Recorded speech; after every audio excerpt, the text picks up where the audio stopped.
Xəbər verdiyimiz kimi, bir müddət əvvəl Bakıda sənədsiz və kollektorlar üzərində tikilən evlərin söküləcəyi barədə məlumat yayılmışdı. Bildirilirdi ki, icazəsiz tikilmiş evlərə suyun verilməsi dayandırılacaq, bəzi tikililər isə söküləcək. Qlobal İnfoza danışan Azərbaycan Qiymətləndiricilər Cəmiyyətinin sədri Vüqar Oruç bildirib ki, məsələ qısa müddətdə həll olunacaq problem deyil. Stat: Çünki alternativ olaraq ya kollektorların fəaliyyəti dayandırılmalıdır ki, bu da ciddi problemlərə səbəb ola bilər, ya da həmin evlər sökülərək kollektorların fəaliyyəti bərpa edilməlidir.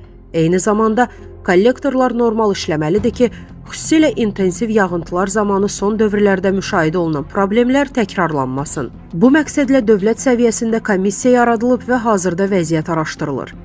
Təkcə kollektorların üzərində 1000-dən çox ev inşa olunub. Bu isə kifayət qədər böyük rəqəmdir.